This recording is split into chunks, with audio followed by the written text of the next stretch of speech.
Hello, everybody, and welcome to the Ask Abhijit Show, episode 120. I hope you're all doing very well, the way I am. And today, as you know, we discuss science and technology. So, before we get into it, let's take a look at who all is there with us. And let me greet you all. I can see Abhishek, uh, Swapnil, Samarth, Kuldeep, Priyanshi, Parikshit, Pratham, Anonymous, Vaibhav, Shashank, Om Parekh, Jay, Vaidya, Sagar, Crazy Brain, Aryan Singh, Vladimir Adityanath, Nilesh Patel, GK, Shahin, Juna, Keshav, Shivam, Prabal, Prashant, Aditi, Purobi, Siddhant, Hari Priya, Milan Datta, Uchiha Itachi, Ishan Sharma, Harsh Dubey, KB, Kota Pradeep, Kuldeep, and lots of other people: Ashima, Abir, Parikshit, Trupti, Kavit, Om Parekh, Nilesh Patel, Swapnil, everybody else. Nice to have you all with us tonight. And before we begin, I get this question lots of times as to how can you all ask questions? So that's the question I get all the time. So just let me explain how you can ask me questions. What you need to do is in the comments below, you need to ask your question and use the hashtag. This is the hashtag Ask Abhijit. You need to use this hashtag because that's the way I'm going to find your questions. I'm going to search for the hashtag, and that's how I'll find it. If you don't use the hashtag, I may not be able to see your question. If you use the wrong spelling, I may not be able to see it. So use the hashtag, ask your question, keep it short, one or two sentences. Some people write entire paragraphs. I can't take those questions. It will take me a lot of time to just read the question. I want to optimize the time that we have here at our disposal.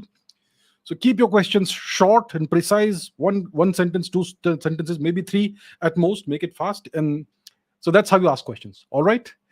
Okay. Let us get into the questions. As always, we have a bunch of questions, and let's get into it.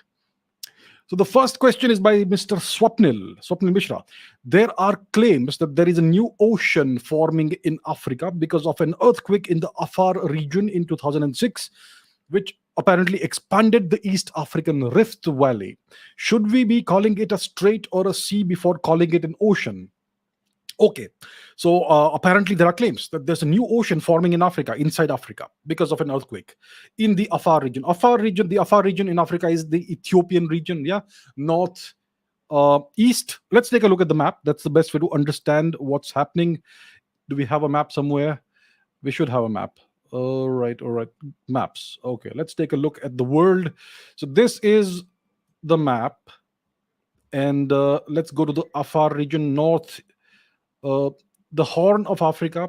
So this is the region we're talking about. All right, Ethiopia. So let's take a look at the satellite image. Do we see an ocean somewhere here? Do we see an ocean? Do we see a strait or whatever? We do have the Indian Ocean region here, Somalia and Kenya, Tanzania, etc. We have the Horn of Africa, we have the Gulf of Aden, we have the Red Sea, we have the Strait of Bab al Mandeb.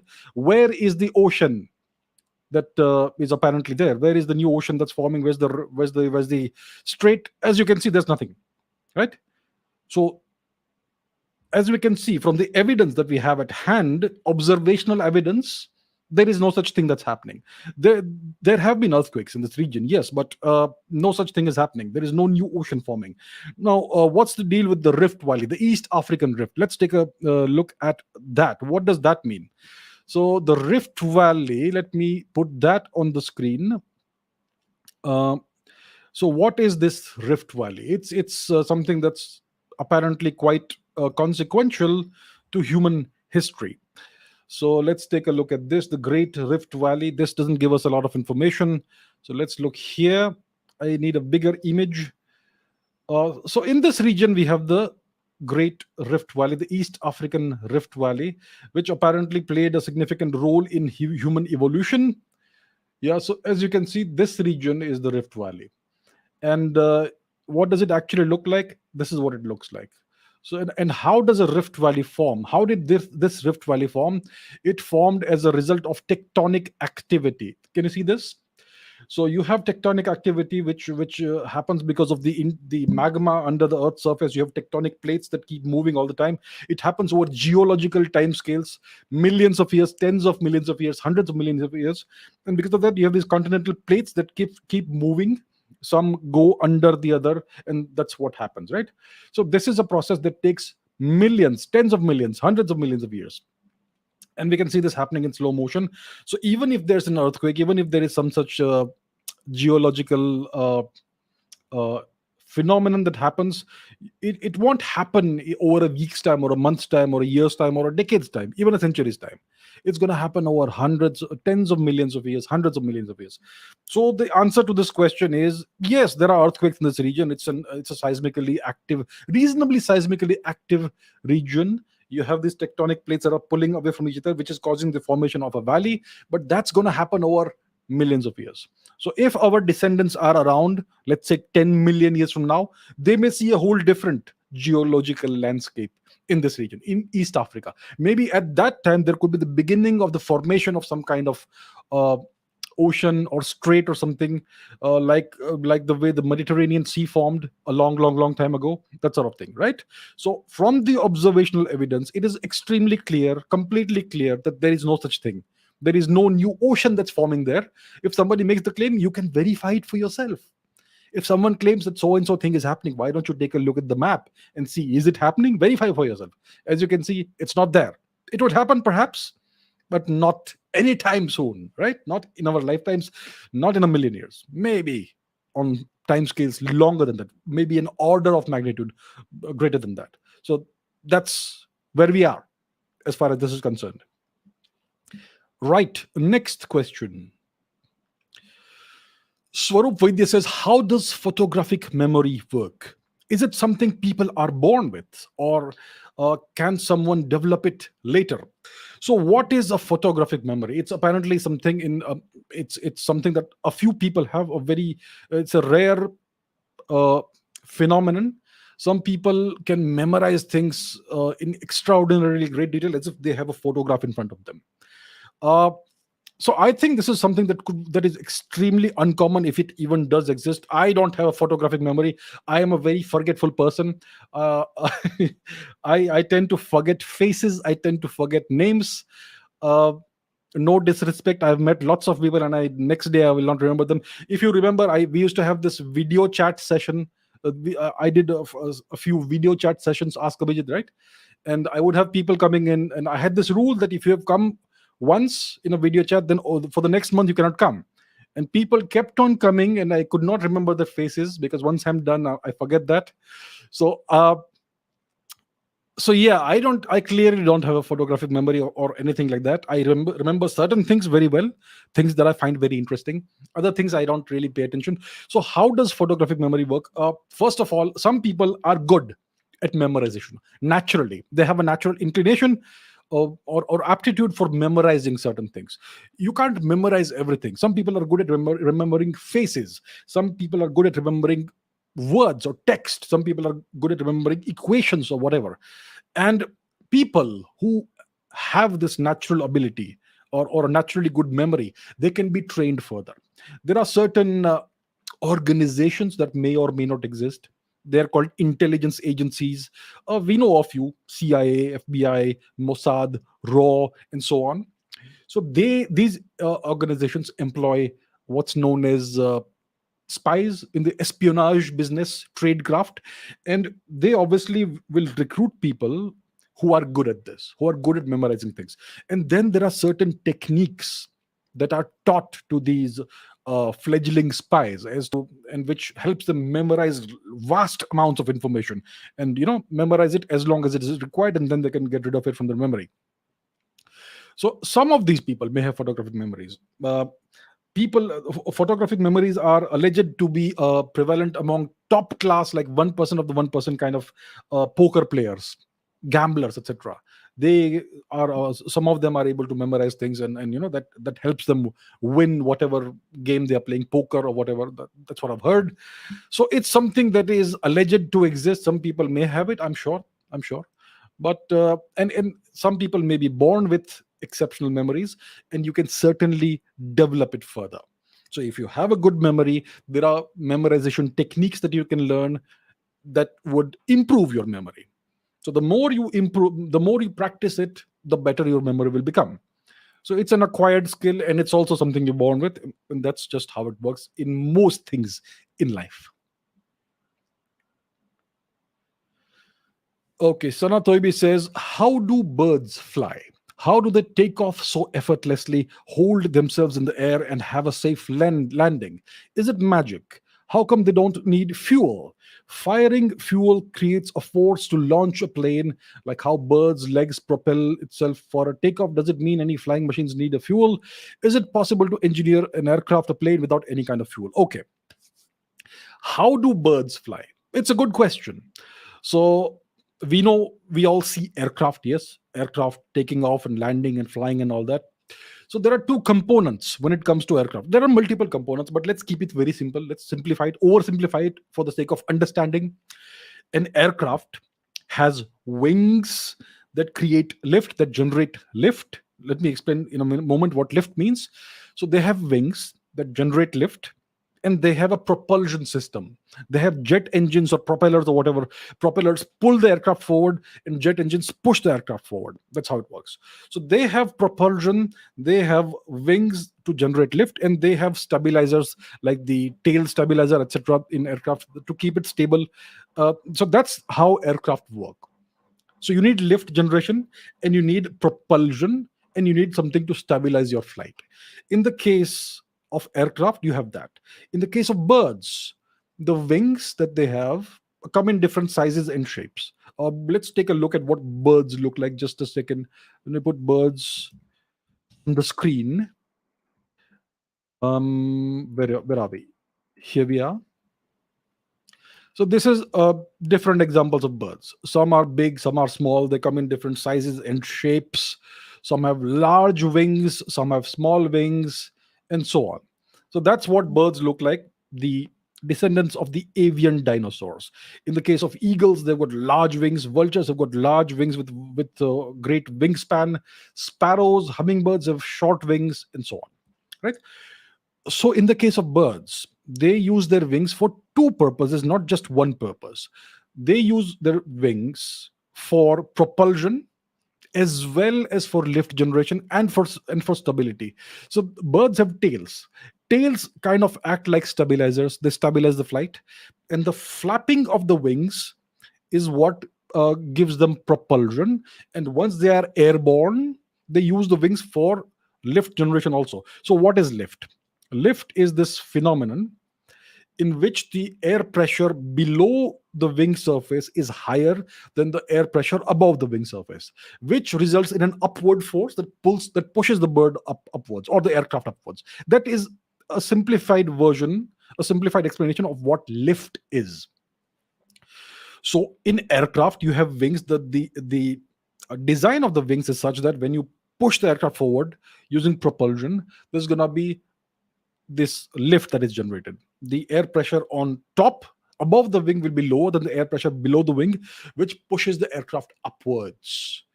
And that's what makes it fly. So in the case of birds, it is the flapping of the wings that provides the propulsion, upward propulsion as well as forward propulsion, and it generates lift and it makes the birds fly. In the case of large birds with great wingspans, vultures, eagles, condors, albatrosses, etc., they have got very wide and large wings. And once they are airborne, they use certain techniques to stay up there, afloat, while conserving energy. So there is this phenomenon called thermals, air thermals, which are currents of air. See, when the sun's energy falls on the earth, it's incident on the earth, the surface of the earth is unevenly heated. In certain parts of the earth's surface, you have forests which remain cooler. Sometimes you have mountains and hills which produce shadows that keeps certain parts of the ground cooler than the others. So you have uneven distribution of heat on the earth's surface, and because of that, you have the production of these thermals, which are circulating currents of warm air that go upwards, that push upwards. So in the case of eagles and vultures, they use these thermals to just extend their wings out, and they somehow sense these thermals and they stay afloat on the thermals. So they conserve energy. They don't have to flap the wings, and it's the upward movement of this warm air that keeps the birds flying for very long hours, among periods of time, hours. Vultures can just fly around uh, for hours while conserving a lot of energy. So that is typically how it happens. The bird's legs provide the initial impetus, the first jump, and then it's the flapping of the wings that produces the the thrust and the lift, both at the same time. Now the other part of the question is, does it mean that any flying machine must need a fuel? In the case of birds, well, you don't put petrol or diesel or jet fuel into birds, but birds do burn fuel in order to fly. They have to expend energy to produce the flapping of the wings and all that. Where does it come from? From the food they eat. And there is the metabolism, the ATP cycle, adenosine triphosphate cycle, that produces the energy that powers the muscles. That's the whole thing. That's the biology behind it. So yes, birds do use energy. They use fuel. Without fuel, if you starve a bird, it won't fly. It won't be able to fly. It will lose energy. It will die. Yeah. So in the case of biological systems like birds, humans, etc., we have this entire ATP cycle that produces energy in our bodies. Um, so any flying machine needs some kind of fuel. Is it possible to engineer an aircraft without any kind of fuel? You have gliders. So in the case of gliders, what does a glider look like? Let me show you what a glider looks like. Yes, let's take a look at gliders.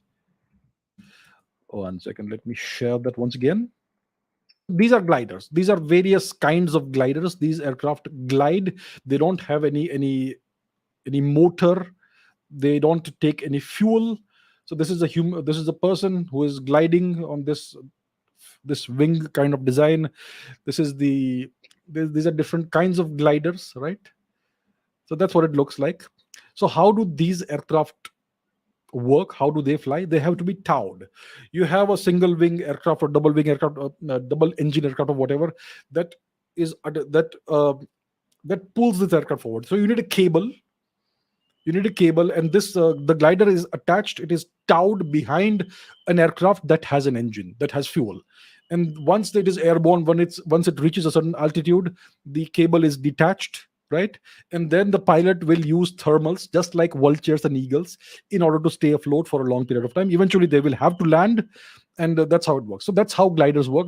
Gliders do not have fuel, but they cannot stay afloat, stay in the air indefinitely. And you can engineer a plane that uses electrical energy. For instance, you can engineer a plane with very large wings that will have solar panels. It will be powered by solar power. But even in that case, there is a fuel, which is light, sunlight, right? So you do need fuel for flight. In one way or the other, you need it. So I hope that explains how all this works. Okay, OJ Chaturvedi says you can't actually terraform Mars since it has no magnetic fields and the core might just be dead too. So even if you make another atmosphere, it will die out soon enough. Well, technically, you are correct. Conceptually, you are right. Uh, the second part is right. The first part isn't right. You can certainly terraform Mars.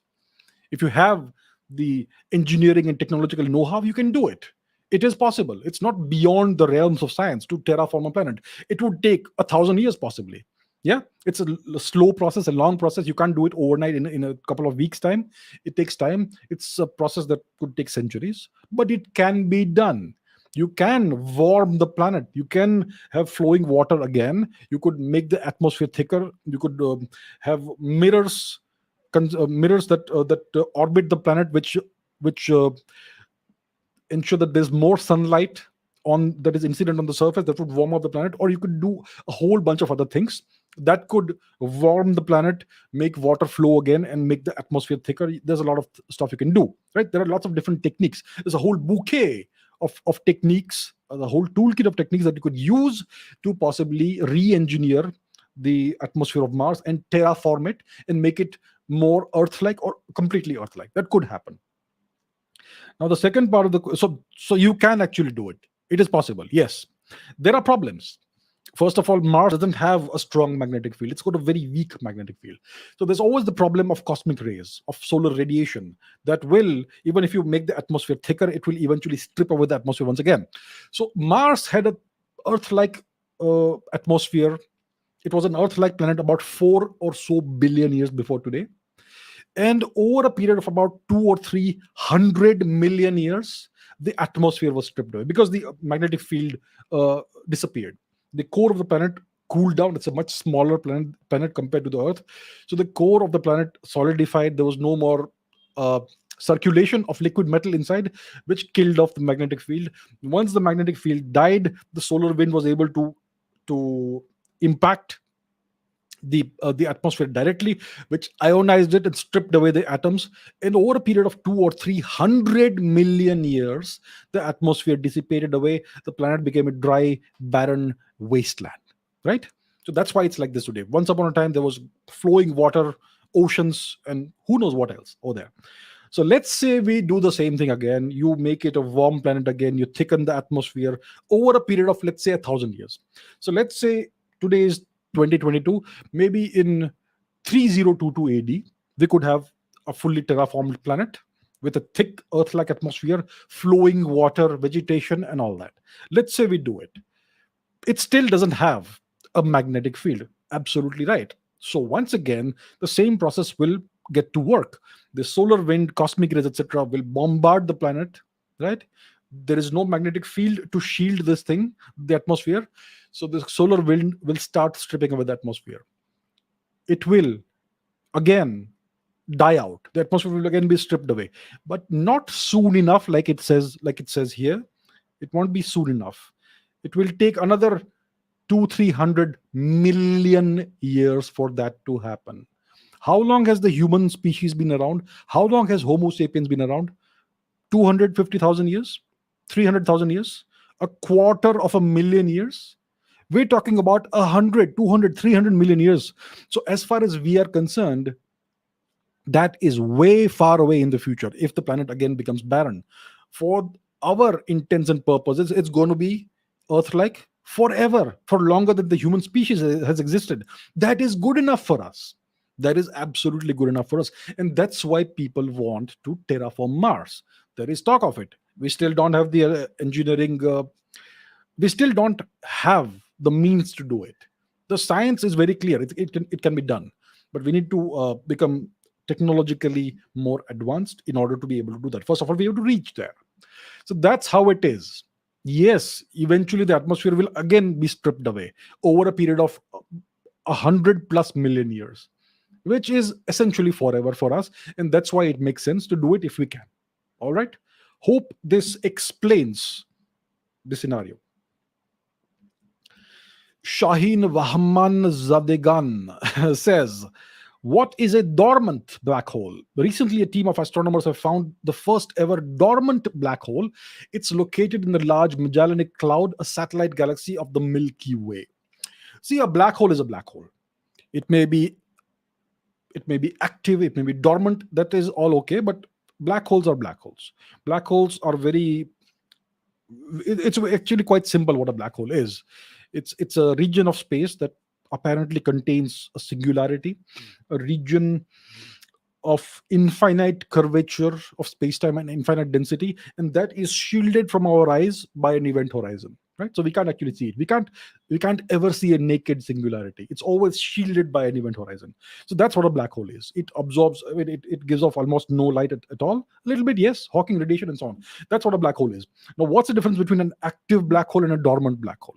An active black hole is a black hole that is actively in the process of ingesting material. So it's visible. So when material falls into a black hole, yeah, it goes it forms what's called an accretion disk, which is a disk, a circular disk in which the material slowly falls into the black hole. It's accelerated to greater and greater velocities. It glows. It emits radiation in various wavelengths, radio waves, visible light, and much more. Right. So it's visible. That's how we actually detect black holes, because their effects are visible. You can see that it's in the process of absorbing, swallowing, maybe eating a star or eating a cloud of gas, and that is heated up, and that's how the black hole's location can be determined because of these telltale signs of its existence. What is a dormant black hole? A black hole that's minding its own business, sitting alone somewhere. It's not actively eating anything, and that's why it's completely invisible. The truth is, black holes are not black; they are transparent. They do have they do distort space time. So if you look for micro lensing events, gravitational lensing, in which objects behind the black hole are distorted by its gravitational effects, then you can detect such a black hole. And recently, it seems astronomers have been able to detect such a black hole. So just a black hole minding its own business, not eating anything, completely invisible, but suddenly they were able to detect the distortion of some objects behind it, and that's how they were able to detect. That's how they were able to determine that a black hole is there, a quiet, quiescent, dormant black hole, not doing anything, not active at all, just sitting there minding its own business. Right. So that is a dormant black hole. A black hole that is dormant is a black hole that is not in the process of swallowing matter, whether it's a star, whether it is a cloud of gas or anything else, dust, whatever. That's a dormant black hole. There could be a dormant black hole in the Milky Way in orbit around the sun. We would never know it. Of course, we could indirectly detect it because of its gravitational effects. Yeah. And that is possibly what could be Planet 9 or Planet X or whatever they want to call it. There seems to be an unknown object in the far reaches of the solar system, and its gravitational pull is affecting the objects in that region beyond the uh, trans-Neptunian objects and beyond in a certain way. The plane of the orbit, the planes of the orbits of these objects are tilted in a certain way, which is kind of an indicator that some massive object is lurking out there in the dark depths of the outer solar system. Now, it's possible it could be just a large super Earth like planet, or it could be an ancient primordial black hole that's just sitting there. No one can see it, but it's shepherding the solar system objects in that region in a certain manner, right? So that is what we mean by a dormant black hole. A black hole that is invisible, it's minding its own business, it's not eating anything actively, completely invisible. There could be so many such black holes out there, and we will most likely never detect them because they're black, they're dark, they're transparent, and unless we have extremely sensitive micro lensing detectors, we won't be able to detect them. So recently, it looks like we have done the first detection of one, like you say, in the large Magellanic Cloud. It's great. So that's what it is. Abhishek says, are black holes like solid balls? Solid balls. What's in between the event horizon and the singularity of the black holes? What does it mean that the whole mass is concentrated at the singularity? Is it physically possible, or is it just a mathematical outcome? Excellent question. You ask these questions to your physics professor, they'll say, shut up, look at the equations. But this is how you develop the understanding, the curiosity, the conceptual foundation of what black holes actually are. So, as far as general relativity is concerned, a black hole is well, for let's consider the simplest case, the Schwarzschild black hole, a non-rotating black hole with no charge. So in that case, it's just a sphere. The event horizon is a spherical region, yeah, and within the event horizon, at the very center, is this monstrous entity, a singularity. It's a monster. It is a region of infinite density and infinite curvature. It's infinity. It's an infinity. How do you define an infinity mathematically? You take a number and you divide it by zero. That's how you create an infinity mathematically, right? And infinities are unphysical. They make no sense whatsoever. So an infinity is an indication that your equations have broken down and there's a division by zero happening in your equations, which means that at some region in space, your equations don't work. That's what it means. So the equations of general relativity break down at the quantum level, at the ultra microscopic subatomic level. That's where general relativity no longer works. It works brilliantly on large scales, on macroscopic scales, but it simply doesn't work at the quantum scale. So the fact that it gives us a singularity indicates that the equations don't quite work. There is some defect in the equations, and we have not been able to incorporate the quantum world, the quantum domain, into general relativity. And that's the search that everyone is making, the search for quantum gravity, a quantum theory of gravity, right? That's what everyone's looking for. So we don't quite know what's inside the event horizon. I don't believe that there's a singularity out there. There's something else going on inside the black hole, but there is no way for us to know because the event horizon is opaque. There is uh, this thermal radiation that is emitted depending on the temperature of a black hole. A black hole has certain properties: mass, charge, temperature, entropy, all that. Yeah, angular momentum. The three basic properties of a black hole are mass, charge, and angular momentum. A black hole also has a temperature, which means it's thermodynamic system. And if you have a temperature, you also have entropy, which is the measure of disorder, or the measure number of possible microstates that a black hole can have. It's proportional to the surface area of a black hole. So that's what it is. Inside, we don't know what is there. There could be a bunch of strings. There could be a bunch of photons inside a black hole. You can perfectly well model a black hole as a bunch of photons, as a photon gas, or something else. You could there's plenty of mathematical toy models of black holes you can create. A bunch of fuzzballs, a bunch of strings, a bunch of photons, a bunch of gravitons in a bag. That sort of thing. So we don't quite know. Is it solid? Not quite solid. The event horizon actually may not mean anything. You may go through the event horizon, and inside you may still find empty space. It's quite possible. And one of the ways of looking at a black hole is as a fluid. As a fluid, there is this whole field called magnetohydrodynamics of black holes. So, which is what is magnetohydrodynamics? It is the study of magnetized fluids. So, a black hole can be modeled as a fluid. Yeah, even that's possible. So there are different approaches that we can use in order to understand what black holes are like, or maybe to try and probe what black holes could be. As of today, until we find a proper working theory of quantum gravity, a quantized theory of gravity, we will not quite know. No. But yeah, so that's what a black hole is. There are possible answers that I can give. Nobody has the absolute correct answer, because first of all, we don't have a black hole in a lab sitting somewhere that we can go and observe and test and probe and prod. We don't have it. We see certain objects that appear to be black holes. We have one monster black hole sitting at the center of our own galaxy. Yeah, we have other black holes. I mean, most large galaxies seem to have black holes at their center. And so, yeah, we also have the first ever detection of a black hole, which is Cygnus 61 or something, which happened in the 1960s, 70s, thereabouts. Yeah.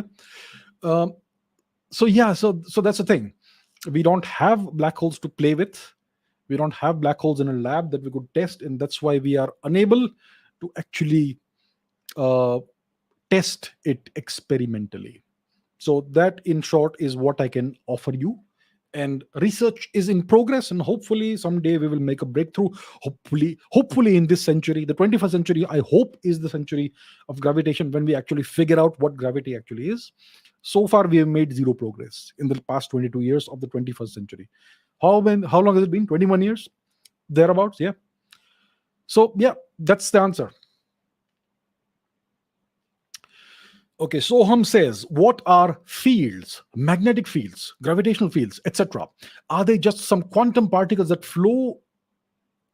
Is it some form of energy? And why do they follow certain patterns? How are electric and magnetic fields interrelated with each other? Okay, let's talk about the first part of the question. What are fields? So, as you know, I am inside a room. It's a three-dimensional room, yes. It's got a height, it's got a length, it's got a breadth. Three dimensions, x, y, and z axis, right? So you could create a coordinate system inside this room, 1 centimeter notches. It's a three-dimensional coordinate space. And at each point in this coordinate system, there is a certain temperature in this room, right? So you could, for each point in this coordinate system in this room, you could assign a number which represents the temperature at that very point in space. So that is a field. Yeah, a coordinate system, three-dimensional coordinate system, in which each of the coordinate points has a certain value. In the case of temperature, it's a scalar. It's just a temperature. It's just a number.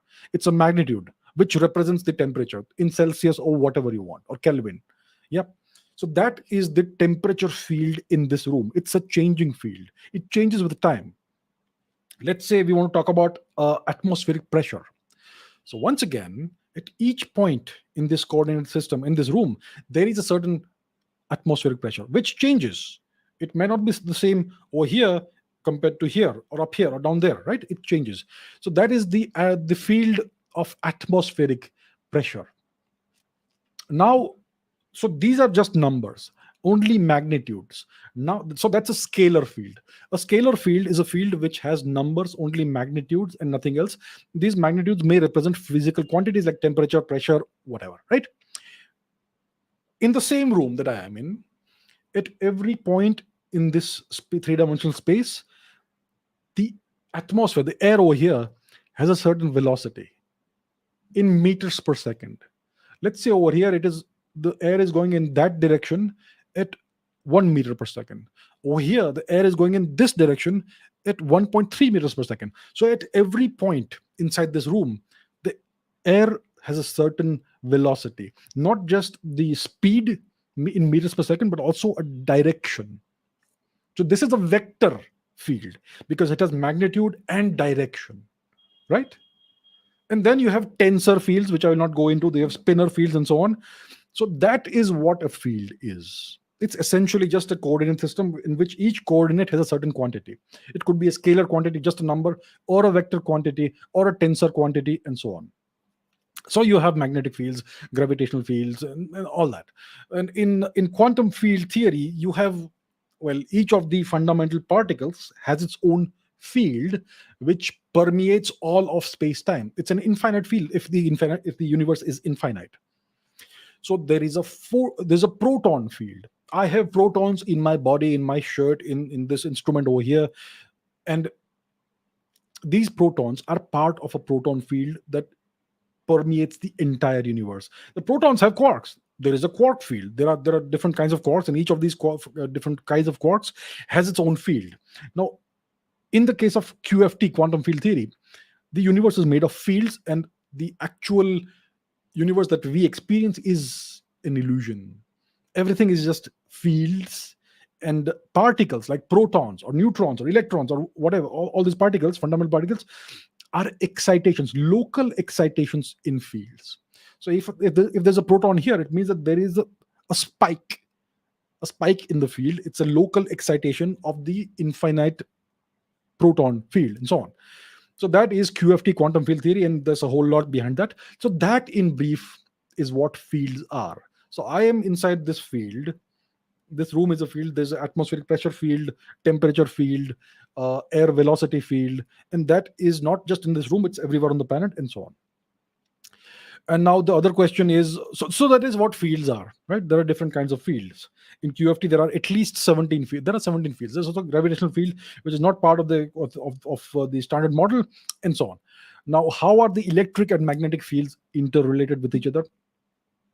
Their relation is very simple. Look at the Maxwell field equations. The Maxwell equations tell you how the electric and magnetic fields are related to each other. Electricity and magnetism are two sides of the same coin. Electromagnetism. Electricity can generate magnetic fields, and magnetic fields can generate electricity. Yeah. So if you want to understand how they are related to each other, how they are intertwined, you have to study the Maxwell field equations. Google it, and so I will not go into detail in that, but overall, I hope you understand conceptually what fields are. Okay, Kabir Singh says, in your previous episodes, you have explained about gene editing technology CRISPR. Some countries like US, China, etc. may have secret, and some secret groups may be using this. The purpose could be anything, making superhumans, super soldiers, superfoods, and so on. It's suggested to avoid going against nature. So what do you think could be the consequences of genetic modification in the long run? Yeah, that's a big question. So let's say you are trying to secretly genetically modify human beings and create designer babies or whatever. So what is a designer baby? There is this very real possibility in the short term future that rich people could be able to have designer babies, which means that you look at the genome of the baby you're going to have and you do some editing. You insert certain genes that maybe are that they code for certain kinds of traits, physical traits, some abilities. Maybe the child will be like 20 IQ points more intelligent than a regular child, or maybe instead of 5 feet 8 inches tall, the child will grow to 6 feet 2 inches tall, or maybe the child will have fast twitch muscle fibers, or more athletic, or a certain eye color, certain skin color, certain hair color, or certain other traits. So it could very soon become possible to do that. Yeah. So that's what we call designer babies. So that could create a race of superhumans that only the rich people can afford, and that would even widen even further the gap between the rich and the poor. The poor will not have access to such technologies, the rich will have it, and over multiple generations the rich will become superhumans and the poor will become the whatever is left of humanity. That is uh, a dystopian possibility that could be out there in the future, that could actually happen. Yeah, that's possible. So that is what CRISPR could do. Obviously, uh, editing the human genome is frowned upon. It is considered to be medically. It's considered to be unethical. Human experimentation is unethical, but it is certainly possible that certain countries, certain groups could be doing it. We know very well what kind of history the CIA has had, Project MK Ultra, in which they did all kinds of terrible things of their own citizens, their own people. Uh, Nazi Germany did certain terrible things. The uh, uh, Imperial Japan during the World War II era did human experimentation. I hear that the Chinese government has kind of lax standards when it comes to human experimentation, and they could be producing designer babies. I i remember possibly reading somewhere that a couple of twins were born in China with edited genes, CRISPR edited genes and so on, and they're definitely doing this on monkeys and other species. So yeah, this could very well be the future. It's not a good future, but that's just how it is, right? It's not in our control.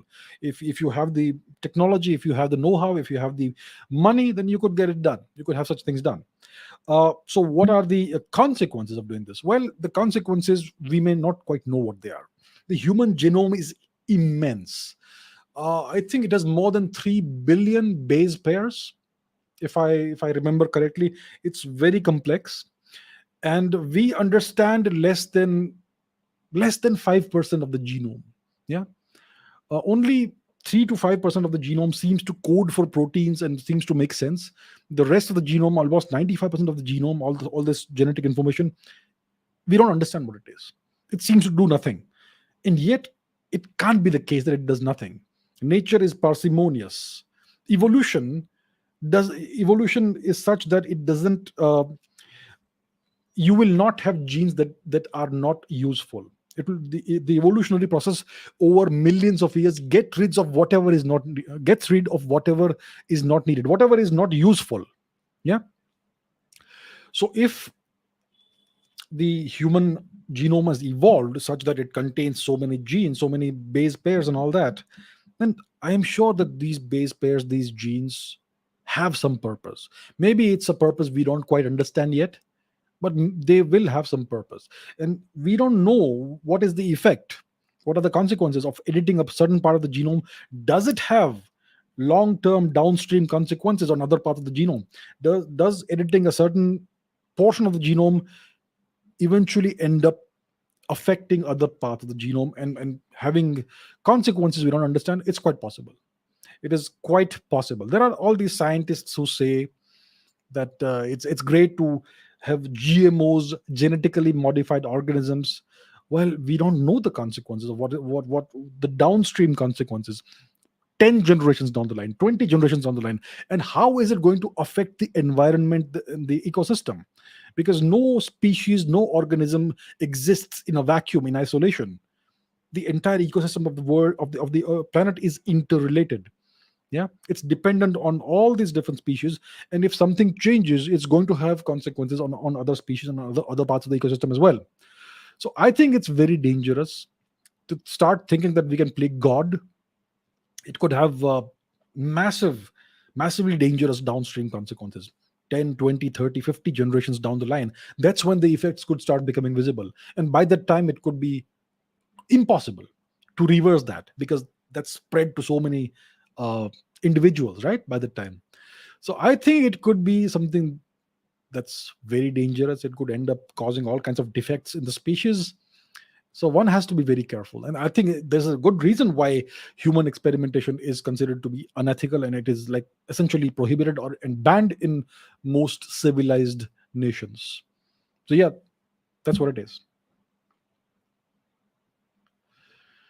Okay, Nahili says cardiovascular disease and cardiomyopathies seem to be the number one cause of death. Well, it's a major cause of illness and death for sure. The question is, how far are we from creating a cheap and flawless mechanical heart that can permanently replace a person's heart or 3D print the entire heart? Do you think that it will happen in this decade or so?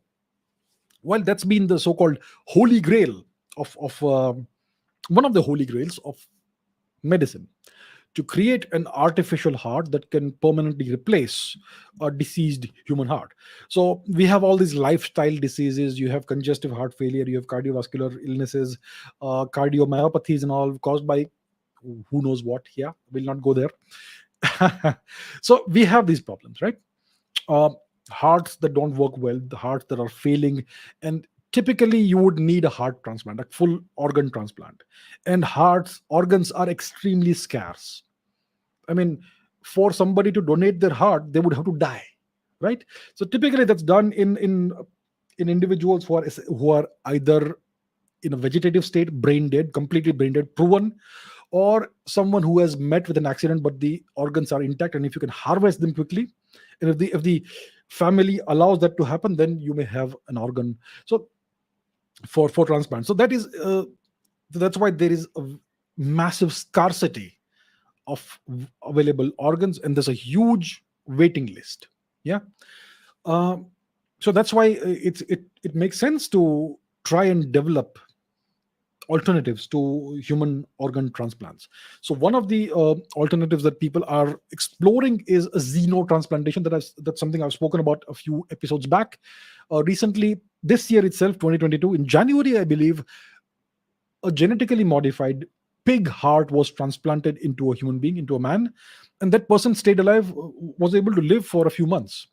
Eventually, the person died because of certain viruses, cytomegalovirus, I believe it's called, porcine cytomegalovirus, which was present in the organ. So the company that provided the pig organ, the pig heart, messed up, and that's why the person died. But until that happened, the person was doing well. So if you can genetically modify a pig organ, and then you could possibly trick the human immune system into believing that it's a human organ, and you could make it work, perhaps. Yeah. Or you could try and engineer a completely artificial heart. People have been trying that for decades. Various models of artificial hearts have been created. Usually these are stopgap arrangements until a person can receive an actual transplant organ, a human organ, right? So the human heart is an incredibly complex piece of biomechanical engineering. It has how many chambers? I think four chambers. It has ventricles, it has connections to the vena cava, the aorta, and it's quite complex.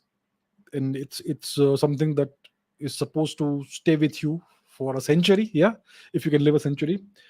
So it's a very complex piece of engineering, and people have tried to replicate that, but thus far it's not been possible.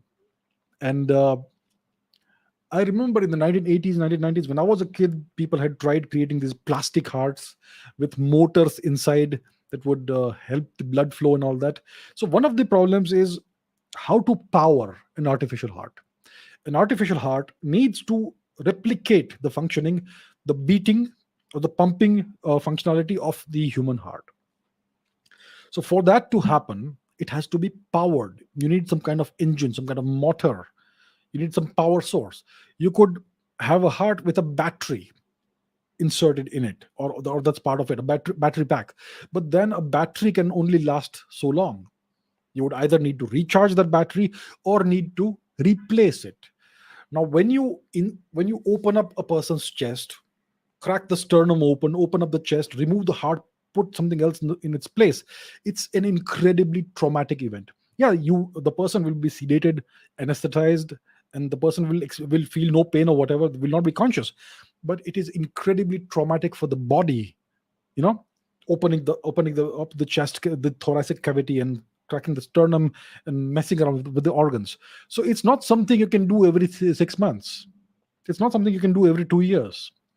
Ideally, you should not open up a person's any part of the body not more than once in 10 years. So ideally you want a replacement artificial heart to be able to last at least 10 years without having to be serviced or replaced. So that is still far away in the future. There are all kinds of issues. um, Even artificial organs can face rejection from the body. The immune system of the body is very powerful. It can degrade the functioning of the organ. And of course there's the problem of the power source, the battery. Do we have opening in the chest with wires coming out and you attach a battery there? That's incredibly inconvenient, isn't it? So major issues remain, major challenges remain, but it's certainly something that scientists want to achieve. So what's my prediction? Will this happen in this decade? Most likely not. If it happens, great, but there could be other more viable alternatives like xenotransplantation. If you can artificially create pig organs, pig hearts, artificially grow them, or grow pigs and then slaughter them, butcher them, and get the heart out. That's another way that people do. So if you could do that and you could genetically modify the organ such that the possibility of or probability of rejection, immune rejection, is low, and if you could solve the problem of the porcine viruses that could infect the human body or degrade the performance of the organ, that could be a better option compared to an artificial heart. So there are multiple approaches being explored right now, and maybe the xenotransplantation angle may be more promising than a completely artificial heart. But even that is something that I'm sure people are pursuing. So that is the scenario as of today. Okay, Riddhi says, why is the Planck constant h so important even though its value is so incredibly tiny, 10 raised to minus 34? That's the order of its magnitude. Why can't this be neglecting for calculating the energy or any other equation? So it's like this. What is this thing, this Planck constant? What is it? So in quantum physics, we this has been experimentally proven, right? What has been experimentally proven? The Planck relation is that the energy of a, let's say, a photon, the energy is proportional. The energy of a photon is proportional to its frequency or its wavelength. And what is the relation? Let me put that on the screen. One second. Do we have it somewhere? Let me put the Planck relation on the screen so that you can understand what it is. All right, here we are. So this is the Planck relation, E equals h nu, or let me give you a better understanding of that. You can call it nu, you can call it f or whatever. So this is the the Planck relation. Do we have okay, here we are. I hope this is visible enough. So the energy. So we have this equation here. What is E? E is the energy of a photon. It is equal to h, which is a constant, multiplied by nu, which is the frequency of that photon, which is equal to hc upon lambda. C is the speed of light and lambda is the wavelength. Frequency and wavelength are that's the relation, right? So there is a constant of proportionality in here, which is denoted by h, which is the Planck constant, and we have determined that its value is of the order of 10 raised to minus 34, whatever units it is. So this is something that just is there. You can't neglect it. I know it's so small. It's incredibly small. 10 raised to minus 34, that's the kind of order of magnitude it has. But that is how small the quantum world is.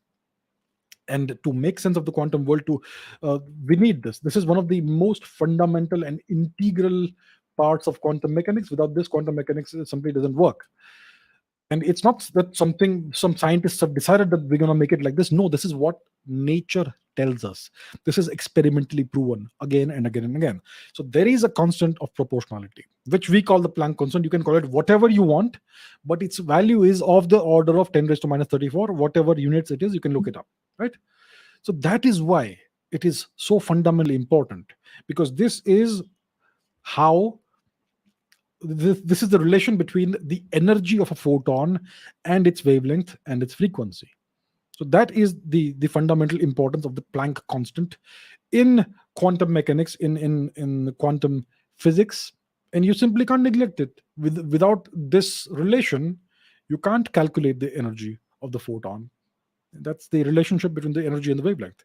This is where quantum mechanics begins, right?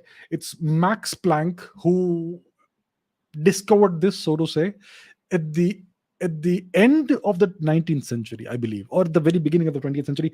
I don't remember the dates. If you want, if you're interested, you can look that up. But around 1900, plus or minus a few years, 2 3 years maybe, he discovered this, and that was the actual birth, the beginning of quantum mechanics, and that is what has transformed the world forever. So without quantum mechanics, we would have none of the technology that we enjoy today. We would not be having this conversation right now. Yeah. Uh, so that's why the Planck constant is so important. Aditya says, what is time? What is the smallest unit of time? How do we even say that the universe had a beginning at t equals 0 if we can never stop dividing time into smaller and smaller units? Well, it's like this. There is a certain minimum unit of time which makes sense, and below that, the smaller units of time don't make sense. Why is it so? So there is something called the Planck units. We just spoke about the Planck constant, yes, h and all that. So let's take a look at what Planck units are. And instead of me writing it up, I can just put the Wikipedia page on the screen. So, as always, Wikipedia is not entirely reliable, but in the case of science, it's more or less reliable. So, there is something called Planck units. So, these are different units of measurement. We have what are they made of? They're made up of the speed of light in vacuum, which is c, the gravitational constant g, the reduced Planck constant h cross h bar, which is h Planck constant divided by 2 pi, and the Boltzmann constant kb. Using these for fundamental universal constants, you can create the Planck units. So these are the Planck units: the Planck length, the Planck mass, the Planck time, and the Planck temperature. The Planck temperature, some people call it absolute hot, which is the highest temperature that the universe could ever have. So the Planck length can be calculated as you can see, in terms of these fundamental constants, and its value is of the order of 10 raised to minus 35 meters, which is this is the smallest length that makes any sense, physical sense, in the universe. The Planck length, it's of the order of 10 raised to minus 35 meters. The Planck mass is the minimum amount of mass that makes sense in the universe. It's of the order of 10 raised to minus 8 kg, apparently, it looks like. Yep. And the Planck time is the smallest unit of time that makes sense in the universe, which is of the order of 10 raised to minus 44 seconds. So below that, time doesn't make sense from whatever physics we know, whatever we know of physics, and whatever we know of the universe. So that is the smallest possible unit of time that we can understand or conceive of using the physics and the knowledge of physics and the knowledge of the universe that we have at our disposal, right? So that is the smallest unit of time, the Planck time, or you could call it the Planck second if you want. It's of the order of 10 raised to minus 44 seconds, 10 raised to minus 43, 44 seconds. The exact amount is given over here. So that is what it is, right? So why do we say that the universe had a beginning at t equal to 0? Because that's what observational evidence tells us. We know that the universe is expanding. So if the universe is expanding, it's going to be expanding further in the future. You could interpolate the same process back in time. So if you reverse the process of time, you could see that the universe was contracting, which means that it started most likely at a point. Now, if it started as a single point, a supposed singularity, then it would be a singularity of which would have infinite density, infinite temperature. It would be pure energy. The universe would have been pure energy at the time, and the expansion of the universe would have had a certain afterglow. Yeah, and we have detected that afterglow. So observational evidence tells us that this process, which we call the Big Bang, actually happened. All the observational evidence tells us that it actually happened. The radiation that's left over from the Big Bang, the afterglow of the Big Bang, the cosmic microwave background radiation, it's been detected. It's out there. It's got a temperature of 2.5, 2.7 or so Kelvin. Look it up what the actual amount is, the actual value is. So all the observational evidence that we have at our disposal tells us that the universe had a beginning. And at some point in time, most likely it was concentrated into a single point. That's the best theory, the best model of the evolution of the universe that we have, the so called Big Bang theory. So that's why we say that the universe had a beginning, and when the universe began, time would have been zero because time flowed after that initial expansion of the universe. So that is why we say that the universe at the beginning at time t equal to zero. And like I showed, the smallest unit of time that we can think of, we can construct out of the theories of physics, is uh, the Planck time of the order of 10 raised to minus 44 seconds. All right. Okay, next question. Vishal says, what are your thoughts about Vedic Rashmi theory by Acharya Agnivrat ji? He has explained time, space, singularity, uh, but in theory, not mathematically. What do you think? Is it a possibility of truth or just trash? Vedic Rashmi theory. I get lots of questions about this Vedic Rashmi theory, so I tried to look it up. I tried to look up online what is this Vedic Rashmi theory. Typically, when you have a theory of physics, of nature, of science, you would have papers. Yeah, a paper in which all the fundamentals of the theory are laid out properly, and all that. So I am able to find nothing. There is a book that's available on Amazon which costs in India 10,000 rupees. 10,000 rupees. Are you kidding me? And there is no literature available online, any published paper, even a non-published paper, a preprint, even that is not available. So I don't know what this theory is. Some people, lots of people claim that it explains everything, time, space, the universe, all that. My question, see, what is a theory? Any theory must first of all explain the universe as it is. It should explain everything that we already know, and then it should make some improvements on what we know. It should make some predictions. So my question about the Vedic Rashmi theory, or whatever it's called, is, does it explain the universe as we know it? What are the fundamental presuppositions of this theory? What is the theory made up of? What are the fundamental uh, concepts of this theory? What are the foundations of the theory? Does this theory explain, let's say, the four forces of nature? Does it explain the strong nuclear force? Does it explain the weak nuclear force? Does it explain the electromagnetic force? Does it explain the force of gravitation? Does it explain Maxwell's equations for electromagnetics? Does it reproduce those equations? Does it? Does it explain special relativity, general relativity? Does it explain the relativistic effects that a GPS satellite must account for, has to adjust for? Can it explain the perihelion precession of Mercury, the planet? Does it do that? Does it explain quantum mechanics? Does it explain the quantum tunneling involved in a transistor in semiconductors? Can it explain fields, quantum field theory? Can it explain population inversion, the principles behind lasers? Can it explain why the moon has phases? Why does the planet Venus have phases? Why is the moon tidally locked with the earth? Can it explain any of these things? Does it have mathematics built into it? What is the theory about?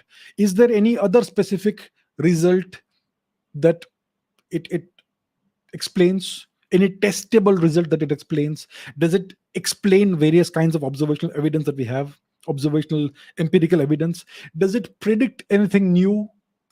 If any of these things are correct, if it does any of these things, why is the information not available in the public domain? So this is how you do science. You don't do science based on the basis of faith, on the basis of emotions. Science is hard. Science is very rigorous. So I have seen absolutely no evidence of first of all, what this Vedic Rashmi theory is. What is the math behind it? I mean, you have to construct a theory using math, not using words and hand waving. So far, I've tried to search for it because people keep asking me this question. I have found absolutely no information about this theory. There is a book available for 10,000 rupees. Are you kidding me? 10,000 rupees. So that's how it is. So as far as I know, I mean, I know nothing about this theory. Uh, I have found no information about this theory in the public domain, and I have seen some PDFs here and there, but it's all words. There are no equations in there. If there are no equations, it's not math. It's not science. It's not physics. So that is all I can say about this theory. If somebody can, if somebody has more information, please feel free to put it in the comments, and I will look it up. But I am good at finding information, and I've found no information. And I'm not going to spend 10,000 rupees to buy a book, and I don't know what's in there. So that's where we are. Okay, Somnath says, I am fascinated about interstellar space. We have two probes in interstellar space, the Voyager missions, Voyager 1 and Voyager 2. Why don't we pursue more such missions? And what lies beyond our solar system? So, what lies beyond our solar system? We can see what lies beyond our solar system. We have astronomical evidence of what is beyond the solar system. The nearest star is Proxima Centauri. We have lots of other stars in our regional neighborhood, Tau Ceti, Epsilon Eridani, and lots of other stars. We have the entire Milky Way galaxy that we are part of. We have our neighboring galaxy. We have a couple of satellite galaxies around the Milky Way, the large and small Magellanic Clouds. The closest other major galaxy is the Andromeda galaxy, which is actually coming closer to Earth, coming closer to our galaxy. It's going to merge with our galaxy in 2.5 or so billion years. Yeah, I think. And then we have the local supercluster, the Launakea or something it's called, supercluster, and so on. And we can see faraway galaxies and faraway things. So we know what's outside the solar system. We know. We have the observational evidence. We have lots of it. We have the Hubble Space Telescope's evidence. We have the new telescope out there, the James Webb Space Telescope, that is going to throw new light on things. So we know what is out there. We know what lies beyond. Of course, it's always great to send probes into interstellar space so that we understand the environment that's at the edges of the solar system, the bow shock and the radiation environment, temperature out there, and other things. It's always good to have that. So the Voyager probes and the Pioneer probes have given us some kind of data. So the Pioneer probes, there were two Pioneer spacecraft that were launched in the 1970s. I think in 1972, 1973, Pioneer 10, Pioneer 11. So these had certain purposes to actually examine various parts of the solar system and send back photographic evidence from close by. So these two probes were launched in the 1970s, early 70s, and radio communications were lost with these probes in the 1990s or in the early 2000s. Yeah. Then we had the two Voyager spacecraft, Voyager 1 and Voyager 2, which were launched in 1977. Yeah. And the purpose of these two spacecraft was to give us photographic evidence of the gas giant planets, Jupiter, Saturn, Uranus, Neptune. And eventually, these two spacecraft have entered interstellar space, more or less. So these are the two, and I believe even the Pioneer spacecraft are now in interstellar space. The Voyager spacecraft are still communicating with Earth, but I believe that by 2025 communications will cease because the power generating system will fail. It will no longer be able to supply sufficient power for the communications to continue. So yes, we have a few space probes out there now. Why don't we do more of that? Why don't we pursue more such missions? Because it's first of all very expensive. Space launches are expensive, and it takes a lot of time for a spacecraft to reach the edges of the solar system and interstellar space. So the Voyager spacecraft were launched in the 1970s, 1977, yes. And I think it took at least 30 or 40 years for them, between 30 and 40 years for them to reach the edges of the solar system. It's a very large time period. It's a very long investment, right? You have to do. So and right now we have another spacecraft. It's called New Horizons, the one that did the flyby of Pluto and sent back the first proper images of the dwarf planet. So even New Horizons is eventually going to enter interstellar space, and as of today, there are no other spacecraft that are doing that. So that is what's happening. Uh, in the future, there could be another project called Breakthrough Star Shot. The technology isn't quite there yet. Maybe we could have it in the next 10-20 years. So this Breakthrough Star Shot project will send a fleet of more than 1,000 micro spacecraft into interstellar space, and within 30 to 40 years, they will reach our closest nearing star, Proxima Centauri. So these spacecraft will use light sail technology and pulsed arrays of lasers and all. So that will happen maybe in the next 10-20 years. So we have such missions that could happen in the future, but our main objective right now is the moon and Mars because of commercial and other reasons, geopolitical reasons as well. So that's what's going on. Eventually, if humanity does well, we could have interstellar missions as well in the future, in the far future. Okay, Naman Soni says, does ISRO hire astrophysicists and astronomers? What is the scope for these fields in the upcoming decades in India? I want to pursue these fields. I'm currently a JEE aspirant. Okay, what is ISRO? ISRO stands for Indian Space Research Organization. The name is very misleading. It doesn't do research in space. The primary purpose of ISRO is to design and develop space launch technologies, which means rockets, right? So the agency has developed a family of rockets: the PSLV, the Polar Space Launch Vehicle, the various GSLV variants, Geostationary Space Launch Vehicle, and in the future we may have more powerful rockets, hopefully reusable rockets and all that. The other uh, agenda that ISRO has is to develop various kinds of satellites. So the primary purpose of ISRO is to design and develop rockets and satellites. So ISRO hires engineers. It could conceivably hire people with a background or degrees in astrophysics or astronomy, but they would be doing engineering work. Yeah, if they get selected. So so the answer in brief is that ISRO does not really hire astrophysicists and astronomers. ISRO hires engineers, aeronautical engineers, and a rocket. If you have a background in rocket design, propulsion, satellite design, remote sensing, all those things. It's all about engineering. It's not about pure science. Astrophysics and astronomy is essentially pure science, right? So that's the answer. The scope of these fields in the upcoming decades in India. Well, India doesn't have a great academic system. India has a very, I know it hurts the feelings of people, but in the Indian academic system is absolute trash. It's garbage. It's one of the worst in the world. Uh, the Indian mind is one of the best in the world. Indians are the most intelligent people in the world, but the Indian academic system is one of the worst systems in the world. There is very little research that happens in India. Very little research. So unless the academic system is overhauled and reformed, there is not a great amount of scope for these fields in the upcoming years in India.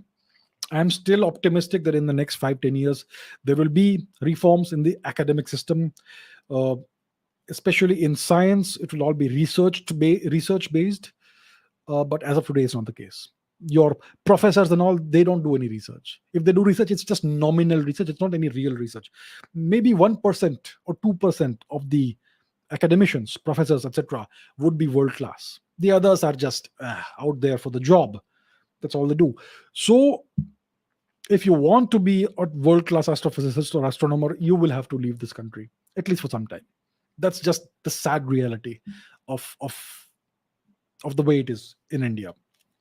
So if you want to do world class research in these fields, astrophysics, physics, cosmology, astronomy, you will have to go to another country, to a developed nation, maybe in North America, maybe in Europe, maybe some other place, and do it. And maybe in the future, if India gets its act together, then you may be able to come back and do it in India. But that's the situation as of today. There is no other way to to put it across. Yeah. Okay, Jaspreet Bhai says, is there any relationship between our daily life activities and the brain's working mechanism? Is it true that ambidextrous people can use certain extra parts of their brain than the non-ambidextrous ones? Does being ambidextrous give you some advantages? Listen, if you are ambidextrous, it obviously gives you advantages. Most people are right-handed. They do most things with their right hand. Writing, playing sport, or whatever else, right-handed. Some people are left-handed, but a small percentage of the human population is either cross-dominant or ambidextrous. So in certain sports, you will see, let's say, well, let's take the example of cricket. You have certain cricketers who do one part of the cricketing activity is right-handed and some part left-handed. Bowling right-handed and batting left-handed, or vice versa, that sort of thing. That's called cross dominance, and you can train yourself to do that. But some people are just naturally ambidextrous. They can write with both hands. They can uh, do various sporting activities with both hands, and so on. So being ambidextrous certainly gives you advantages in life, in many spheres of life, especially in physical activities, right?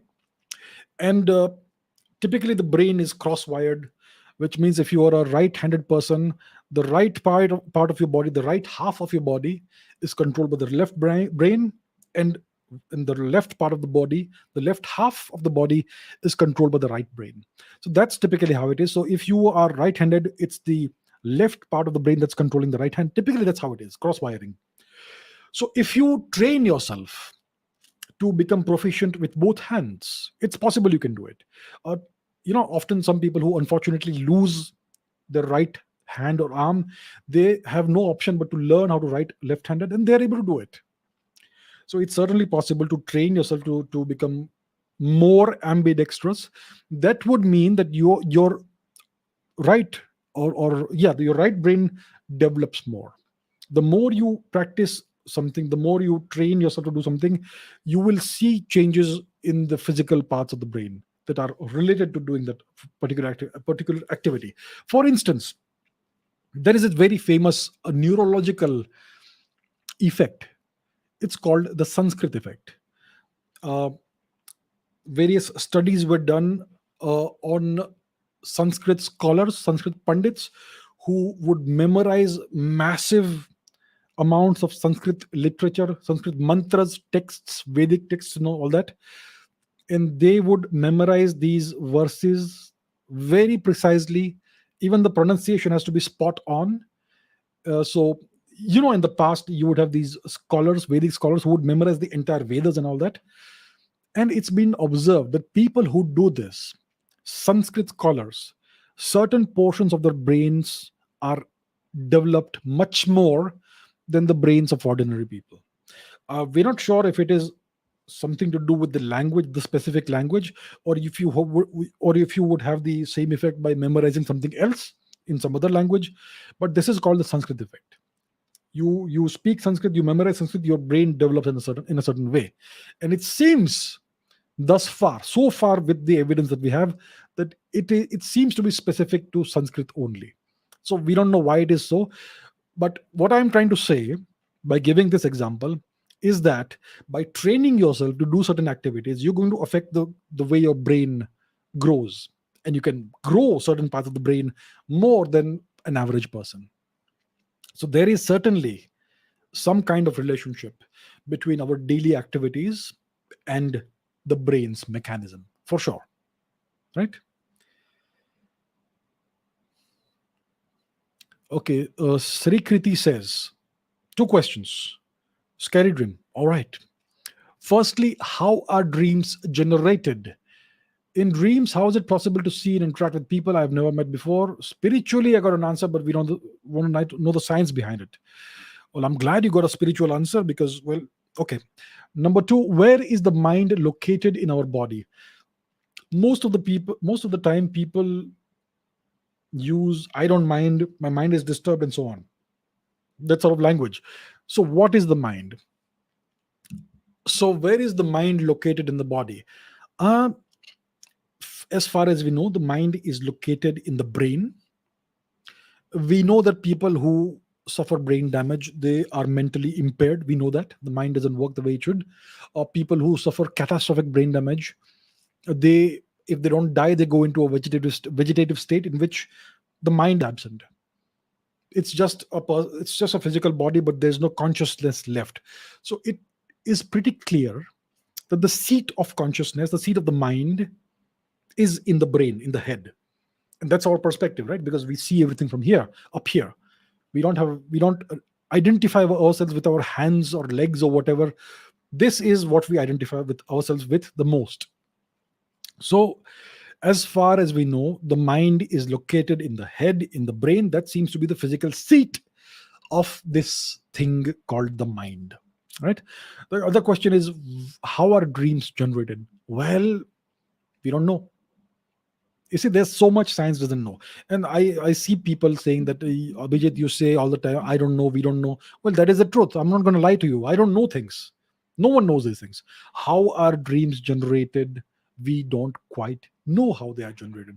People have done experiments with people who are sleeping, and their brain patterns are the brain waves are measured and quantified and traced and stored, recorded. Their brain activity is recorded using various instruments, maybe CT scans or various other things. And the brain clearly is active even when you're sleeping. The activity is different.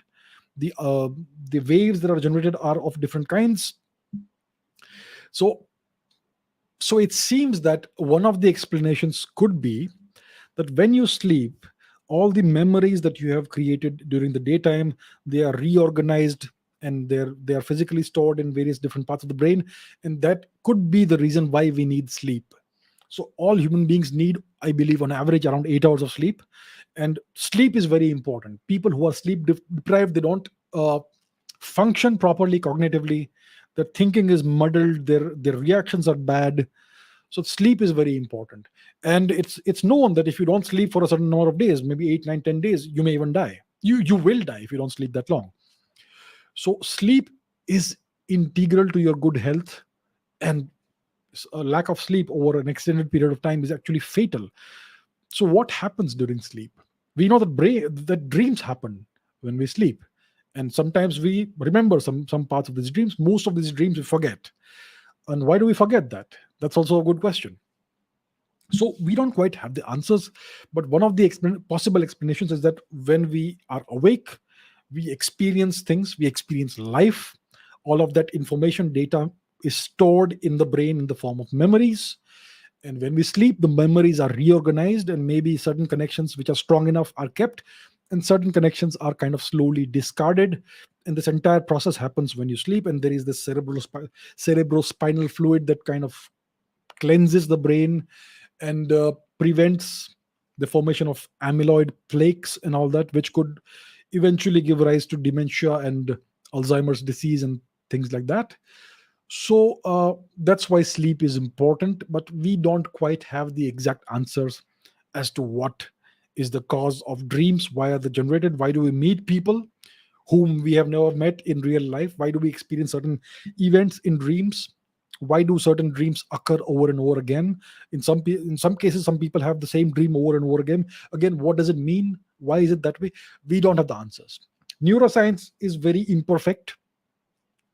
Uh, phys- um, Psychology, psychiatry are very, very imperfect disciplines. I would not even call them science. It's a lot of hand waving. Some people get upset when I say that. Well, deal with it. That's just how it is. So yeah, we don't have the exact answers, but it's something that is very actively being investigated and researched. Uh, many mysteries in this field. What is the mind? What is consciousness? And all that. We don't quite have the answer. Yeah, so that's where we are.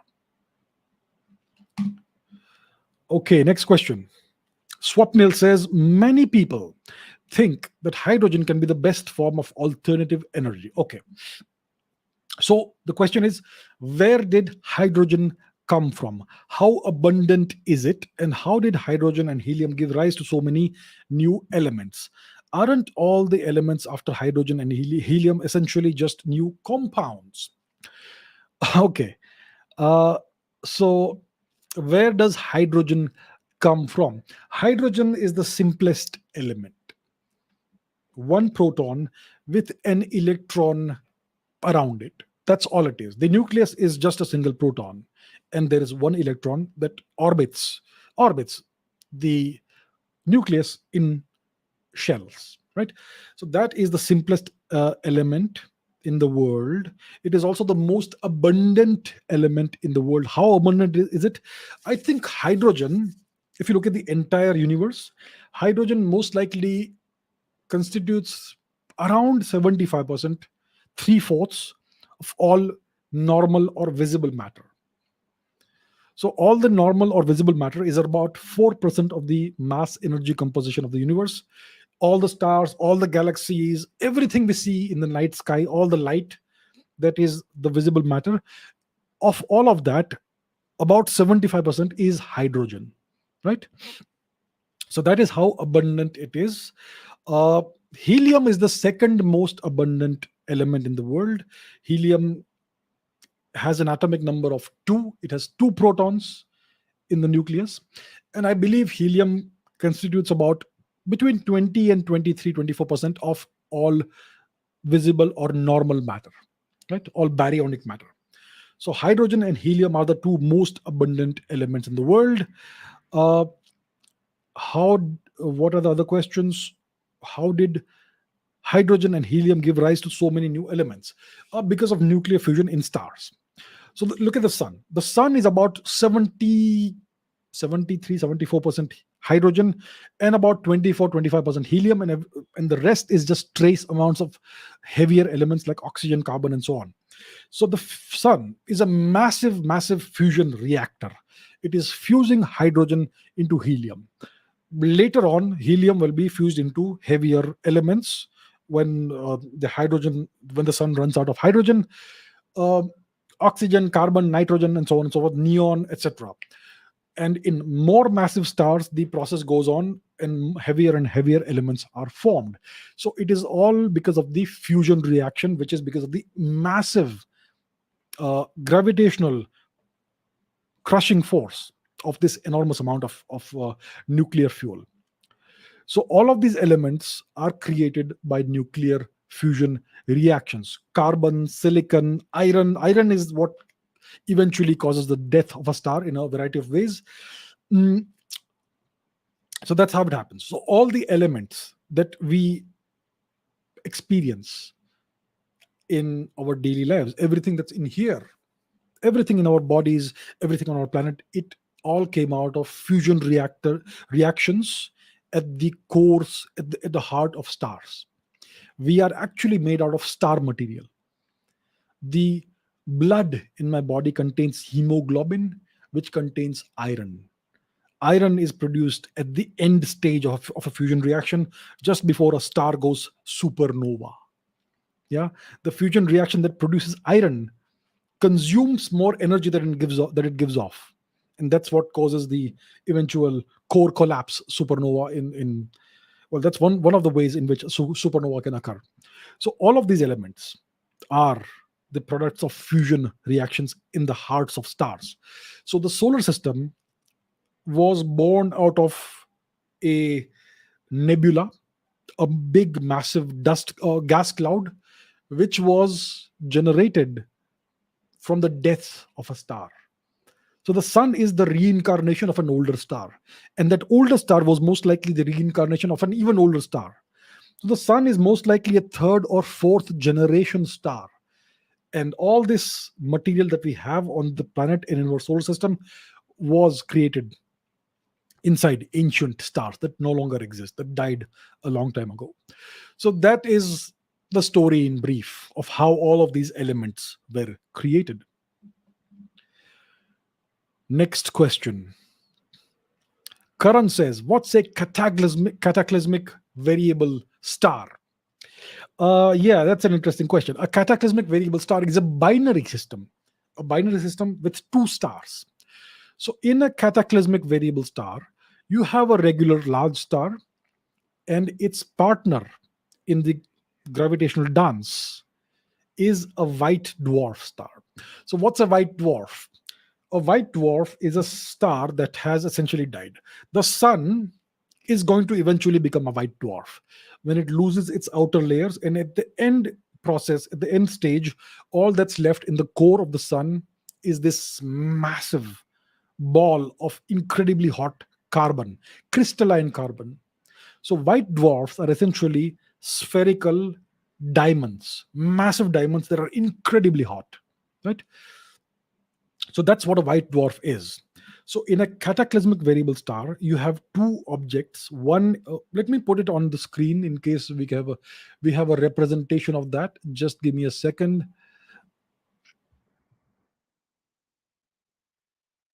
Cataclysmic variable star. Do we have? Yeah, there we go. Let me put that on the screen so that you get a visual representation of what I'm talking about. So it's a binary system. As you can see, there's a white dwarf and there is a donor star. And what happens is that these two stars in this variable are very close to each other. And what that does is that the white dwarf star starts sucking in material from its companion star. And this material that's falling into the white dwarf forms an accretion disk. And what happens is that this accretion disk uh, causes. So what is in this accretion disk? It's mostly hydrogen fuel. So you have a white dwarf that's sucking in hydrogen. It's a very hot white dwarf. This hydrogen fuel is coming is is being added to the white dwarf. So it's gaining an outer layer of hydrogen. And once there is sufficient hydrogen, and what happens is that the thermonuclear reaction starts again. So the white dwarf, which was quiet, suddenly becomes an active star, and there's a thermonuclear fusion reaction that starts again, which goes on for some time, and that's what causes this phenomenon called a nova. So if you're sitting over here on Earth, you're observing this variable star, you see a sudden increase in brightness that goes on for some time until that hydrogen fuel is used up and the fusion reaction stops. Then again the process resumes. After some time, maybe 10 years, maybe 50 years, maybe 80 years, there is another outburst, another flare up in which there is sufficient fuel that is now present on the white dwarf, and a new cycle starts of this fusion reaction. So it again flares up in brightness, and once again you see this star going nova. Eventually what happens is that the Chandrasekhar limit is crossed. What is the Chandrasekhar limit? The Chandrasekhar limit is the maximum mass that a white dwarf can have, which is about 1.44 solar masses. So, as you know, you have these two stars. The white dwarf is sucking in material from its companion star. Its mass is increasing. Every few decades, there is sufficient hydrogen fuel to ignite a fusion reaction, which causes the brightness to increase. And slowly over time, the mass of the white dwarf rises, it increases, and once it exceeds the Chandrasekhar limit, it goes boom, supernova, and it destroys its companion star as well. So that is the process. That is what we call a cataclysmic variable star. All right. Very interesting astronomical, astrophysical phenomenon. Okay, Crazy Brain says that I came across somewhere that the speed of light from a source to a surface was assumed to be the same as the speed of light reflected back from the surface, while its measurement in c is the average velocity of light in both directions. What is the possibility that the speed of light is different in different directions? The possibility that the speed of light is different in different directions is zero. So the speed of light is not always 300,000 kilometers per second. The speed of light in vacuum is roughly 300,000 kilometers per second, and that's the same as in air. In air, but in different media, the speed of light is slower. For example, in water, the speed of light is less than 300,000 kilometers per second. I think it's about 2.25 times 10 raised to 8 meters per second. The refractive index in water is higher. In air, it is 1. In water, it's 1.33. I think in glass, it's even less, the speed of light. It's around 2 times 10 raised to 8 meters per second. And the refractive index in glass is, I believe, 1.5. In diamond, the speed of light is about 1.25 times 10 raised to 8 meters per second. And the refractive index is much higher in diamond. So it depends on the medium. The speed of light is different in each medium. In vacuum, in air, it's the same, 3 times 10 raised to 8 meters per second. In water, in glass, in diamond, it's lower. The speed of light is lower. But in the same medium, light has the same speed in every single direction. So it is not a directional thing. It depends on the medium. So that is, in short, the answer. The velocity of light, the speed of light is the same in all directions in the same medium. But if you have a surface, if you have a boundary between one medium and another, in that case, you will see that refraction takes place and light bends. Light seems to bend, and the speed of light is different in different directions. Okay, Vish says, I kind of know what entropy is and its definition, but our textbooks don't explain that in detail. Can you specify about entropy's properties and its characteristics? My old friend entropy. So what is entropy? See, listen, it's not really possible to explain in detail what entropy is without going into the thermodynamics, the statistical mechanics, the equations, S equals K, L, N, omega, and so on. I'm not going to do that because most people won't understand that. What is entropy? Let me explain conceptually. Entropy is the measure of the disorder of a system, of a thermodynamic system. Entropy is a statistical measure. It's a statistical thing. So let's say you have a gas. Let's say you have a gas in a box, right? It has a number of molecules, a very large number of molecules. So that gas in a box will have a certain amount of disorder, which depends on the temperature. Yeah.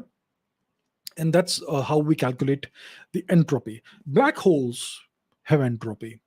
Black holes are thermodynamic systems. So this thing called entropy is the measure of the disorder of a system, and it's a thermodynamic property of a system. It's a statistical property of a system.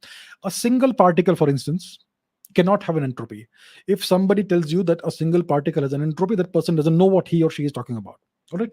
So entropy typically is something that you find in thermodynamic systems, ensembles. Even a gas of photons has entropy. There is a certain derivation that you can do using quantum mechanics and all that to determine what is the entropy of a gas of photons and so on. So it's the measure of disorder. Even information has entropy in information theory and all that. So that is the best I can tell you conceptually.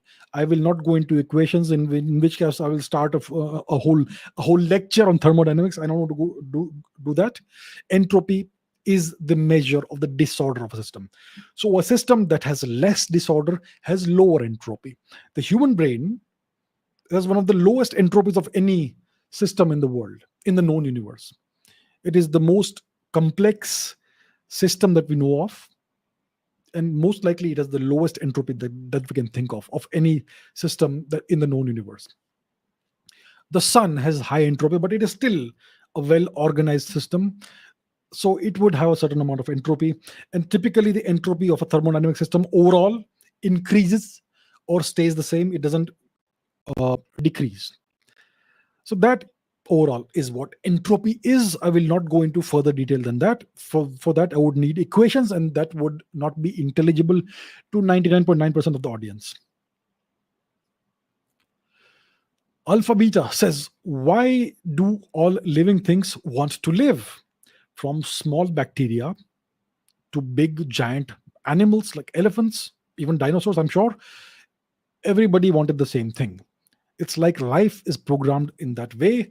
Every living thing wants to live, and every living thing fears death. So that's what you're saying. So why are all living beings programmed to want to live and to avoid situations that would cause them to perish? Why is that so? That's a good question. The primary purpose, okay, let's go down to the microscopic level.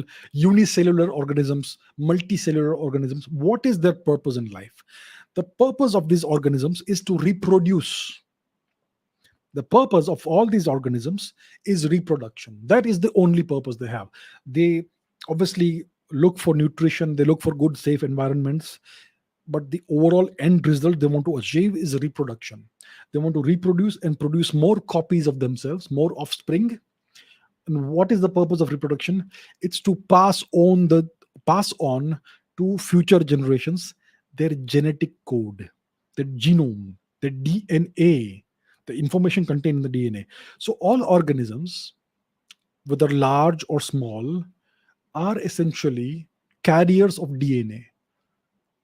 From the biological perspective, the overall um, purpose of biological life is to pass on DNA from one generation to another. So DNA is this special molecule that wants to survive somehow.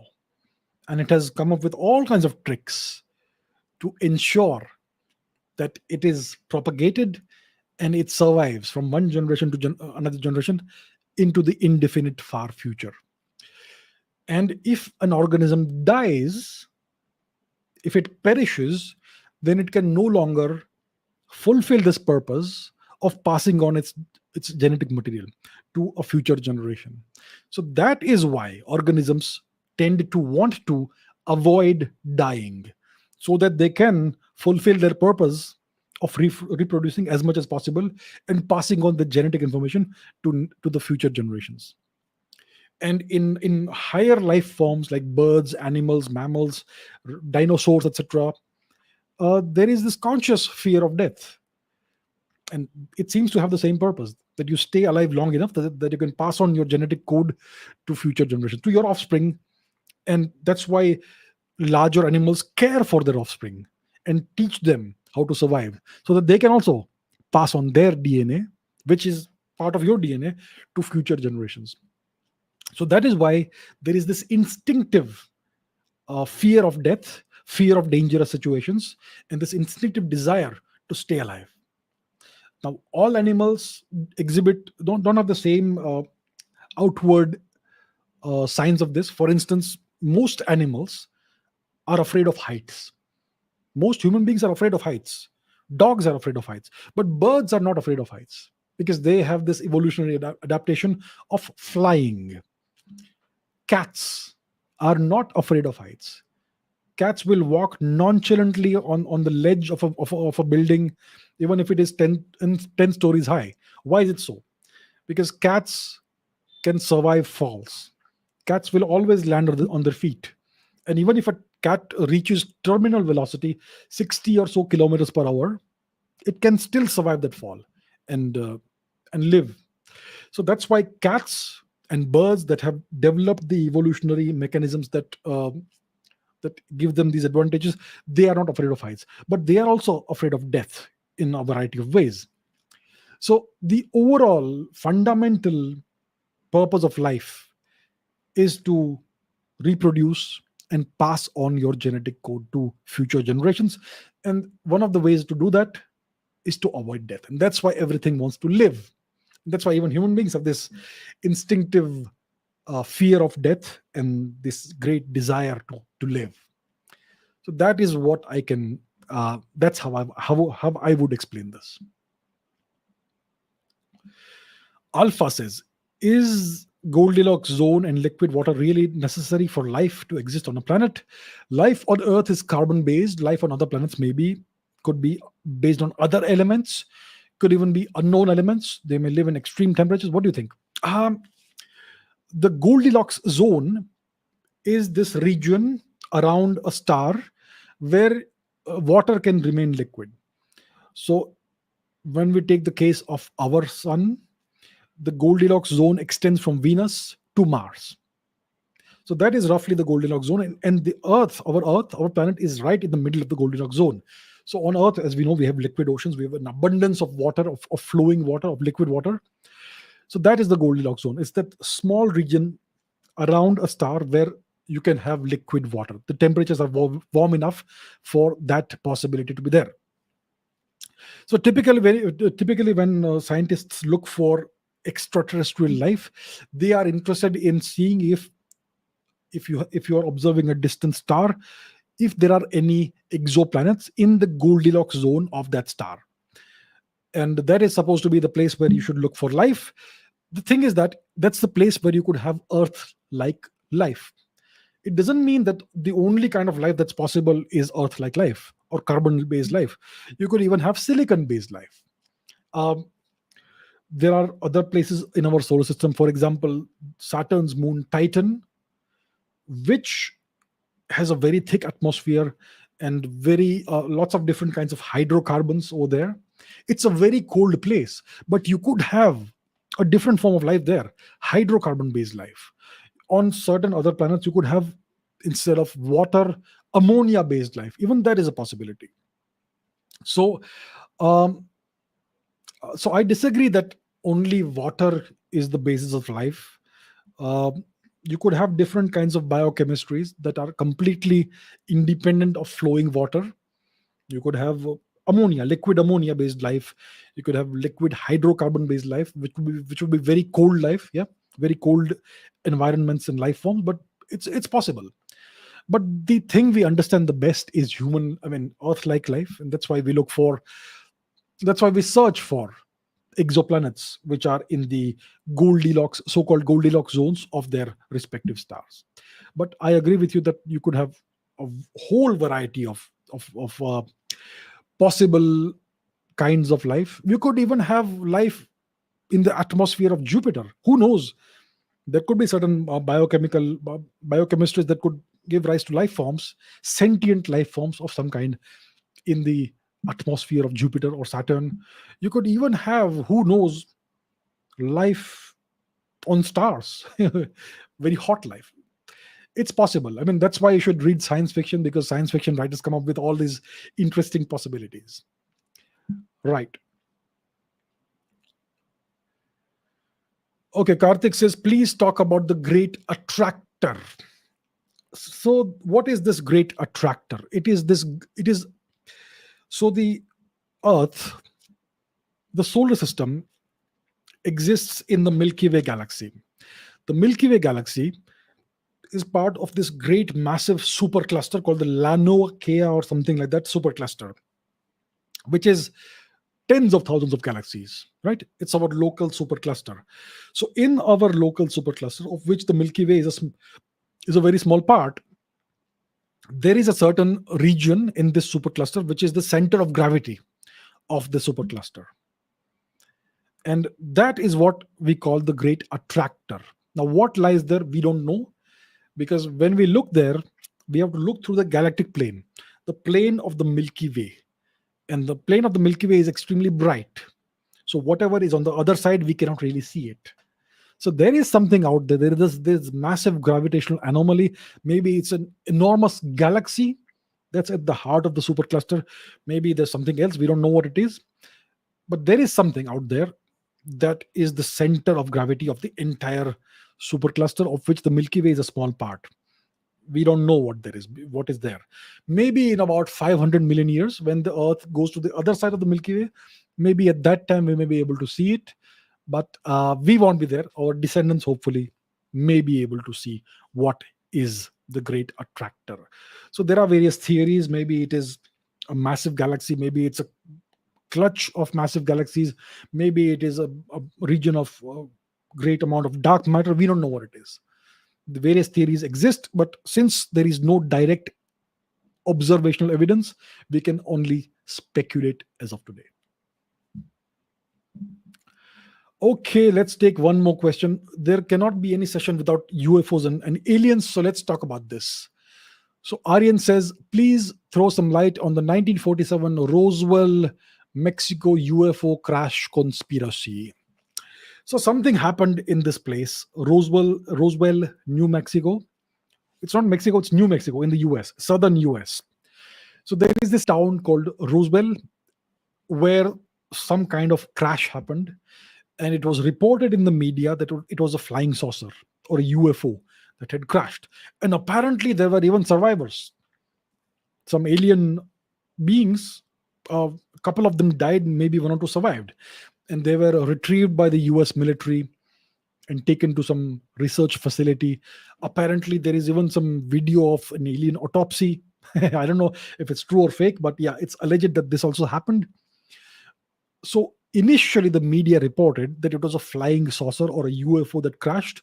Maybe there could be some pictures of that. I'm not sure. You could look it up. But then the official version was put across by the US military, by the US Air Force, that it was a weather balloon that crashed. And the weather balloon, maybe its purpose was to detect cosmic rays or whatever. So there was a bunch of scientific instruments on it, and the weather balloon had a certain reflective surface that looked like something alien.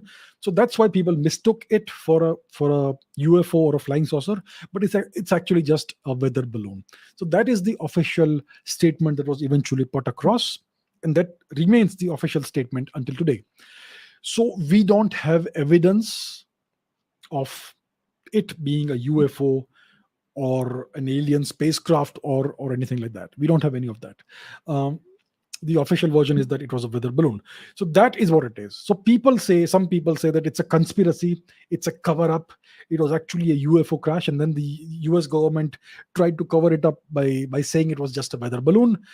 Who is telling the truth, who is lying, we don't know. As long as there is no genuine evidence in the public domain, we can only speculate. So that, in brief, is the story of the so-called Roswell UFO crash, 1947. What really happened, we don't know. The official version is it was just a weather balloon that crashed. But who knows? Maybe it was a UFO. But do we have evidence? We don't. So all we can do is speculate, and that gets us nowhere, unfortunately. So the thing is, if UFOs, aliens actually do exist, then we would like to see actual evidence of that, video evidence, maybe an interview, a podcast with an alien. Maybe Joe Rogan could do it. Somebody else, perhaps. So as long as that doesn't happen, it's just speculation, right? Okay, I think that brings us to the end of the questions for today. And let us now take a few live chat questions. You have questions for me? Ask them in the live chat right now. Go ahead, and I will take a few of these. And questions about science and technology only. People will give all kinds of other questions as well. That is something that you can do for tomorrow, in tomorrow's session. Today, please, questions about science and technology only. And I can already see questions that are not related to science. Where are we? Let me see if there is any interesting question that I have not taken before. Okay, let's take a look at this. Why does the sun and why do other objects not fall down like balls in space? What is up and what is down in space? In space, there is no up and there is no down. See, why do we have up and down on the Earth? Because the gravitational attraction that we feel on the Earth has a certain direction. The direction is pointed straight towards the center of the Earth. The Earth is a sphere, roughly spherical object. It has a certain center, a center of gravity, a physical center, and objects fall towards that center. That's why we have this sensation of up and down. Wherever everything falls, that is down, and the opposite of that is up. In space, there is no surface, there is no gravity, there is no force of gravity, and therefore there is no up and down. Objects are merely suspended in the four-dimensional fabric of space-time. There is no up, there is no down, and that's why nothing falls anywhere. Okay. I nominate Abhijit Chavda for an alien interview. So in case you know any aliens, please let them know that I am up for it. I will be happy to host an alien. I'll be happy to restart the podcast. I've done 17, 18 episodes of the Abhijit Chavda podcast in which I have conversations with people. Thus, right now it's kind of on a hiatus. I'll be happy to restart it if you can nominate a good, interesting candidate for an interview, for a discussion. If you know any aliens, let them know that I would be happy to host them. All right. So yeah. Okay. Next question. Do we have anything else? Can the Ton 618 hypermassive black hole affect our galaxy or not? We certainly feel its gravitational effects. Every single gravitating body, massive object in the entire universe, we do feel its gravitational force, provided it is um, not more than 13.8 billion light years away from here. Yeah, so we do feel it, but it's a very minuscule effect. So it may be a hypermassive black hole, it may be the most massive black hole that we know of, but I think it is, I'm not sure how far away it is from here, several billion light years away. So its overall gravitational effect will be very small. We do feel it. I am sitting here, I can feel the gravitational force, whether I realize it or not, of every single object in the solar system, in the galaxy, and in the observable universe. I do feel it. What I feel is the overall gravity of that. But the individual component of each of these objects, no matter how massive they are, is very small because they are all very, very, very, very far away. Okay, next question. Do we have anything else? Where are we? Where are we? Where are we? Do we have any interesting questions? I'm not sure if we have any interesting. Okay, this is Jay says, what is the role of cockroaches in the ecosystem? What will happen if one day all the cockroaches become extinct from the earth? See, listen, every single organism, species that exists on the planet has a certain role to play in the ecosystem. The ecosystem is like a living organism itself. It's something that exists in equilibrium, in balance. You remove a species, if a certain species goes extinct, it's going to unbalance the ecosystem. Typically, the extinction of species and the emergence of new species happens over very long periods of time. So the overall effect is negligible. But if for some reason overnight a species, let's say the cockroaches were to go extinct, that would leave a hole in the ecosystem. It would unbalance the ecosystem, and you would see certain effects. So maybe cockroaches are predators of some kind. They may prey upon smaller insects. I don't know what cockroaches eat. Yeah, I'm not an expert in cockroaches, but let's assume they are predators. They prey upon smaller insects, and that keeps the population of these smaller insects in balance. If cockroaches were to go extinct, you could see an explosion of small insects because they no longer have this predator that feeds upon them. So that's the kind of thing that happens. So I'm not sure what is the specific exact role of cockroaches in the ecosystem. There are different subspecies of cockroaches, hissing cockroaches, small ones, big ones. I'm not really sure. But all species, all insects, all animals, all beings, living beings, have a certain role to play in the ecosystem. The ecosystem exists in balance, and that's how it is. Okay, let us take one more question. Let us not end with cockroaches. um,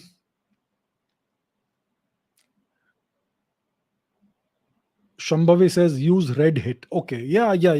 Red hit is a spray thing, right? Anti bug spray kills cockroaches. Yeah, sure. Not a bad idea. Does gravity work in a different way for microorganisms like viruses?